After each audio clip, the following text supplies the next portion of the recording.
Bonjour. Dans cette vidéo, je vais vous montrer comment utiliser mon guide Initiation aux oiseaux du Québec par la couleur. Alors, c'est le premier guide d'identification par la couleur au Québec qui est disponible sur Internet depuis 2009. Alors, l'idée est de faciliter l'identification des oiseaux par quelque chose de très simple, leur couleur. Alors, comment ça fonctionne? Alors, d'abord, ceux qui ont accédé à cette vidéo par mon site. Alors évidemment, vous savez comment le retrouver. Alors pour d'autres personnes qui peuvent arriver de la vidéo étant sur YouTube, alors ceux qui voient la vidéo directement de YouTube, ben, il s'agit du guide oiseauparlacouleur.com. Alors c'est très facile à retrouver. Et donc, vous pourrez aller consulter mon site après avoir vu cette vidéo. Donc, comment ça fonctionne? Supposons qu'on voit cet oiseau. Alors, on voit qu'il a du jaune sur les ailes, on voit un peu de rouge derrière la tête, du gris, du beige, du noir, du blanc. Alors, toutes ces couleurs peuvent vous être utiles pour l'identifier sur mon site. Alors, revenons à mon site. Donc, si on... Bon, il y a plusieurs possibilités dans mon site, mais la principale, le but principal est de retrouver par la couleur. Donc, on clique sur le bouton Rechercher par la couleur. Vous obtenez alors une charte de couleurs et, par exemple, de notre oiseau, il y avait du rouge. Alors, il y avait du jaune, du gris, du brun, du blanc, du noir. Alors, peu importe la couleur que vous allez retenir sur votre oiseau, tous les chemins ou toutes les possibilités sont prévues. Alors, utilisons le rouge. Donc, une fois qu'on arrive sur la couleur rouge, on doit préciser, ben, c'est que je ne voulais pas avoir trop de photos dans les mêmes pages parce que j'ai quand même 182 espèces. Alors, pour réduire le nombre de photos dans chacune des pages, ben, j'ai fait des catégories. Alors, est-ce que on doit ici préciser si le rouge de l'oiseau est sa couleur principale ou une couleur secondaire? Alors, notre oiseau, il avait une petite tache sur le derrière de la tête, donc c'est une couleur secondaire. Et toujours dans le but de diminuer le nombre de photos par page, j'ai fait 4 catégories qui permettent d'identifier des oiseaux aquatiques. Alors les oiseaux qui flottent, les canards, et les oiseaux qui ont des longues pattes qu'on voit souvent sur le bord du rivage d'un lac ou d'une rivière ou du fleuve. Ensuite, les oiseaux de proie. Alors, il y a les urubus, les aigles, les buses, les chouettes, etc. Alors, les oiseaux de proie, quand même un comportement assez distinctif, facile à identifier. Et les petits oiseaux de petite taille, plutôt ronds. Alors, les moineaux, les hirondelles, les bruants, les parulines. Donc, si ces noms-là vous disent rien, ben, allez voir la catégorie, vous allez voir, ils sont magnifiques, sont très jolis, très colorés souvent. Alors, c'est de très beaux oiseaux. Et si votre oiseau n'entre pas dans la catégorie, une de ces catégories-là, c'est qu'il est donc, dans mon guide à moi, classé dans la catégorie autre. Comme dans tout bon choix, il y a toujours autre. Alors, on clique sur autre. Alors, on obtient la page des oiseaux d'autres formes, dont le rouge est une couleur secondaire. Alors, on défile les photos jusqu'à ce qu'on aperçoive celui qu'on cherche. Alors, ici, on voit bien l'oiseau qu'on avait identifié tout à l'heure. Évidemment, on peut agrandir les, les images et on voit très bien que c'est l'oiseau qu'on cherchait tout à l'heure. Alors, on revient à l'écran normal et on peut cliquer sur l'oiseau qui nous intéresse. Et on obtient évidemment la fiche de l'oiseau qui nous montre que c'est un pic flamboyant, en anglais son nom, et en latin. Ensuite, la famille à laquelle il appartient, la longueur du bout de la queue jusqu'à la tête et l'envergure des ailes. Et la description, évidemment, de la photo. Habituellement, dans les guides d'ornitho, le mâle est toujours présenté en premier. Alors, mon guide est comme ça aussi. Je décris la photo du mâle. Si les deux sexes ne sont pas pareils, je vais identifier ici.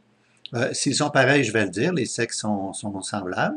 Si la femelle est différente, bien, je vais avoir la photo de la femelle en dessous. Ici, on voit la femelle est semblable au mâle, mais n'a pas la moustache noire au bas des joues. Alors, le mâle a la moustache et la femelle n'a pas de moustache. Donc, il y a toujours la photo de la femelle sous la photo du mâle. Ensuite, on peut écouter l'oiseau en cliquant sur le bouton.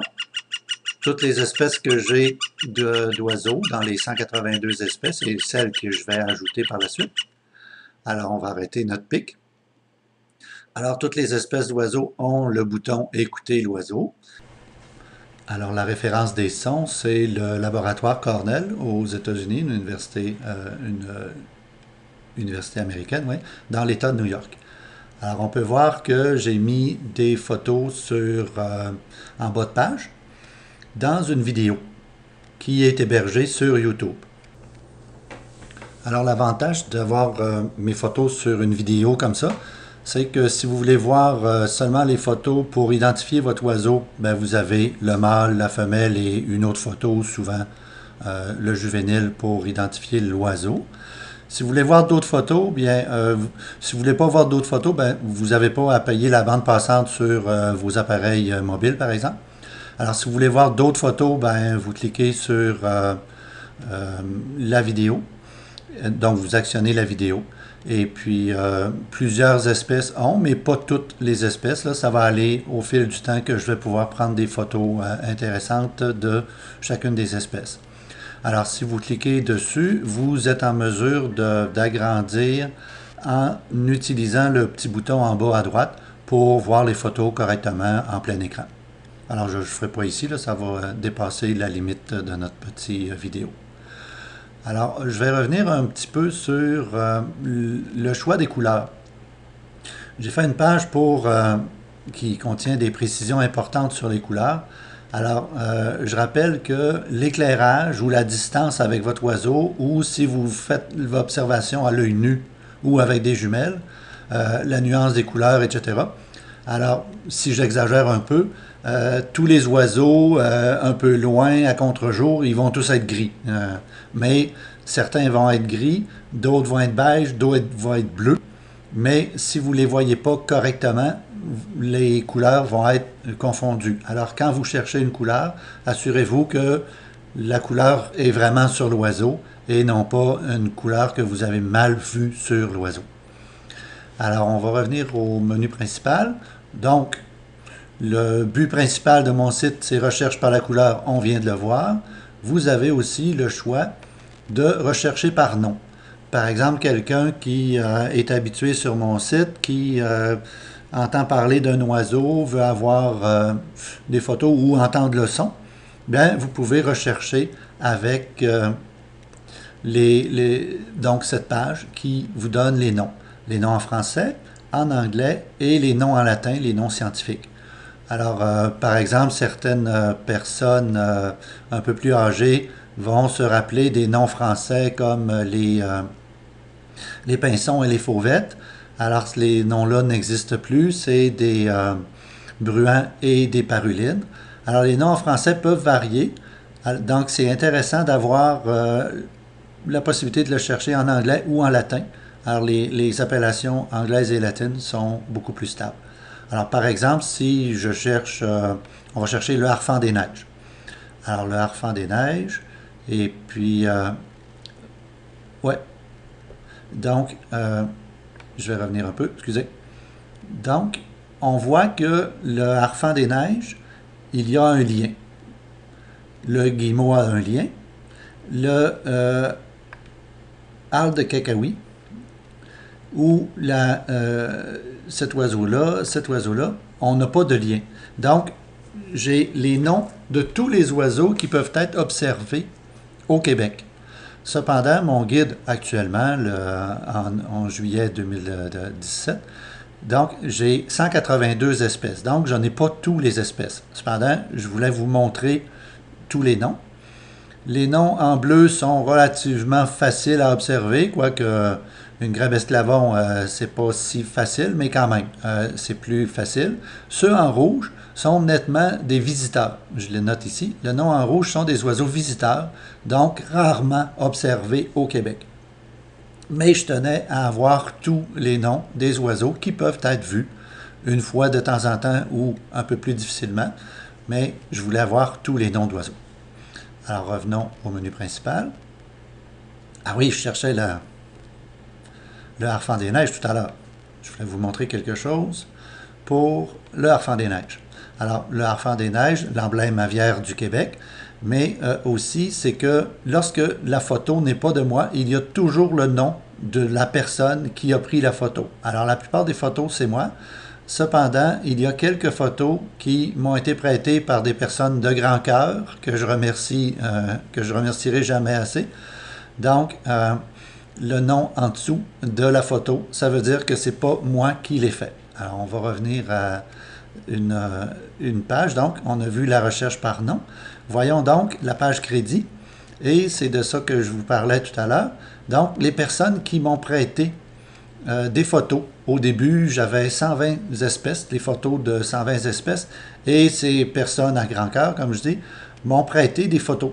Alors, si vous voulez voir les photos de Madame de Serres qui avait prêté pour le harfang des neiges, ben, on peut cliquer sur sa page Facebook ou sur le site P-Base. C'est la même chose pour tous les autres. Ils ont tous de magnifiques photos et la plupart du temps, ils sont plus belles que les miennes. Et ces personnes m'ont aidé à faire ma première version de mon guide. J'ai ajouté dans la page crédit, donc vous voyez ma binette à moi. Si vous voulez me faire un commentaire, alors vous pouvez m'envoyer avec le lien ici. Si vous aimez mon site, je vous invite à aller voir la page Amis des oiseaux par la couleur. Et j'ai fait une vidéo pour montrer comment nos oiseaux sont beaux et diversifiés. Alors c'est une façon de voir nos oiseaux. Et j'ai fait une vidéo pour vous aider à choisir vos guides, les guides papier, et vos équipements comme les jumelles. Et ensuite, on voit les photos des autres auteurs. Alors, si on revient au menu principal, il y a aussi le lien vers les nouveautés. Alors, si quelqu'un est habitué à mon site, à un moment donné, il dit, bon, est-ce qu'il y a eu un ajout d'une nouvelle espèce? Parce que je vais ajouter des espèces au fil du temps. Au moment où je fais la vidéo, il y en a 182, mais dans 2 mois, il peut en avoir 3-4 de plus. Alors, les personnes qui veulent voir les modifications qui se font au fil du temps sur mon site, alors on voit les dates et qu'est-ce que j'ai fait comme ajout. Alors en juillet 2017, nouvelles photos et vidéos de héron vert et de merle bleu de l'Est. On revient au menu principal. Et donc la crédit, nouveauté, et l'utilisation du guide, ben, ça vous amène aux vidéos qui sont en train de tourner. J'ai mis aussi quelques parutions dans des périodiques. Vous pouvez voir où mon guide a été identifié ou sur lequel on a fait certains articles, comme dans la presse, le Journal Le Soleil, le Journal de Montréal, etc. Vous pouvez me suivre sur ma page Facebook et puis partager évidemment mon guide avec ma page partagée. Mon site est hébergé chez Prospection.